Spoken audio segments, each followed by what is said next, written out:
Every single year, Apple releases a new phone. Unless, of course, there's some type of emergency, which that could have happened this year, but it didn't. But it's funny, I'm saying this to you and you guys know this, but almost every year, at least 2 or 3 people are like, again. I'm just like, yeah, they've been doing that for so long. Like, why are you so surprised? Anyway, so this year, apparently the name of the phone is going to be called the iPhone 12, not the 11S, which I won't be surprised if it's called the 11S. But anyway, everyone says iPhone 12, and it's supposed to have the same processor as the new iPad Air that just was released, I believe it was last month. Anyway, so this is just my predictions about the announcement Apple's going to be making tomorrow. Not that they're just going to announce a new phone, but what are some of the capabilities? In my personal opinion, the biggest advancement they've made in phones has been the iPhone XS, not period, but I mean recently. So from the iPhone 8, not 10s, excuse me, the iPhone 10 or the iPhone X. From the iPhone 8 to the iPhone 10, to me, that was a transformation. It was a whole different type of phone. Face ID, no physical buttons. I think, if I'm not mistaken, it was both front and back glass. It wasn't, metal on one side, glass on the other. And the 11 went back to a metal body. The 11 didn't have they did add another camera, but the physical form of the phone didn't really change too much. I'm also expecting that to happen with the iPhone 12, as everyone is calling it. For the sake of this video, we're just going to call it iPhone 12. Simply because some of the leaks I'm seeing, I could just show you guys some pictures right now. These images don't show a massive difference. The notch is still there. I'm not complaining. I think the notch is necessary for right now. It's better to have a notch with a phone that works and to not have a notch with a phone that's slow or sluggish or whatever the case might be. So I'm grateful for the notch. I don't think the notch is going anywhere. The rumors have been saying the same thing. I believe they're gonna add a Lidar sensor to the camera, which basically means to keep this really brief, the camera has the ability to detect depth. Something is a foot away, something's an inch away, something's 20 feet away. Cameras can sort of do that, but with a sensor that actually is focused on looking at the distance of things and being able to put things in 3-dimensional space. And because we're living in this post-PC era where everything is pretty much a computer, the iPhone is literally a computer in your pocket. So is the Apple Watch.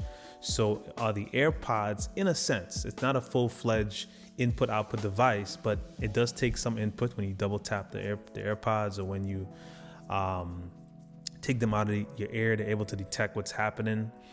So there is some computer computation going on with even the AirPods. So we're living in this post-PC era, and as such, I believe the 12 is going to have improved computing potential, where we have this idea of machine learning, or the computer is able to remember some things that you've done. It's not actually a artificial life, as some would say, artificial intelligence. It just has the ability to say, okay, if this is the scenario, make sure you do this. If then scenarios have become really advanced now. That's just my personal opinion, to achieve those things. Anyway, so I believe the machine learning is going to be better, where the phone is now, right now you have the phone where it can actually detect a face when you crop a picture in your iPhone photos. You bring up the picture, you go to crop, and there's like an automatic crop feature where it just zooms into the face, or it kind of predicts what you've captured and kind of focuses on that area. That's just a small example of it. I think now that we have a more powerful processor in this new phone, we're going to see more things like that, things that are more advanced than just for photos, but for other features. They've said that it's going to be Dolby Digital video recording. I won't be surprised if we see the bokeh effect, or the depth of field effect in video, where you can actually do a portrait mode video.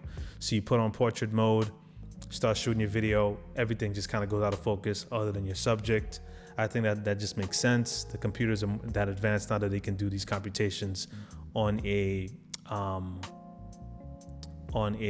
just as it's happening. It doesn't have to wait. It can actually do it live. That's already been happening with color and dynamic range. So why can't they do that with depth? So that could happen this come around. People rumor there's going to be some AirTags, which is a more or less a tracking device for something that you own. Say it's a pocketbook, say it's your gym bag or a bag that you have valuables in it. You put the AirTags in there, and you can check on your phone where these devices are in three-dimensional space, and also in location. So not just outside your home, but you could say, okay, it could tell you, hey, it's in your living room, it's in your bedroom, it's 2 feet away, it's under the bed, under your couch, whatever the case might be, if it's something small, and of course in that case. But it's supposed to be a little bit bigger than a silver dollar, and maybe a little smaller actually, but a little bit thicker than that. And people have rumored that there's gonna be HomePod Mini. The HomePod Mini is supposed to be revealed, where it's now no longer needs to be plugged in. It's a portable device you can take with you, about 3 inches in height. That could possibly come too. And it's just interesting that how every year people are so ready to say that this is the best phone yet. It is better than the previous years, but the margins have become thinner and thinner. When you compare the speed between these phones, it's not night and day.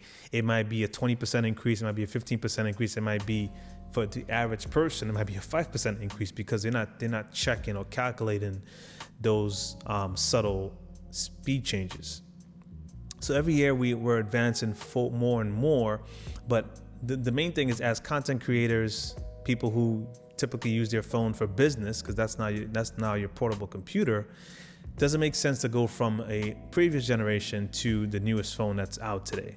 I would say yes, if you have a phone that has a lot of problems, you're able to afford it, of course. A phone that maybe is running out of space and you've been meaning to upgrade it. Maybe you have an iPhone 7, a 6 Plus, and maybe it's a bit worn or it's broken, whatever the case is. If your phone is working flawless and you don't need the extra speed, all you're doing is texting and emailing a few people. There's no phone, there's minimal picture taken. There's some video being done, but you're not editing your videos on your phone. You're not doing anything advanced. I would say hold off, because you could definitely get an iPhone 11 a lot cheaper. You could definitely get an iPhone XS a lot cheaper than buying the iPhone 12. So that's just my advice, and that's kind of what we need to look out for at this year's iPhone reveal. So it's going to be the iPhone, possibly AirTags, which may be, according to some rumors, it's going to be released in March of 2021, but they may announce it at this event.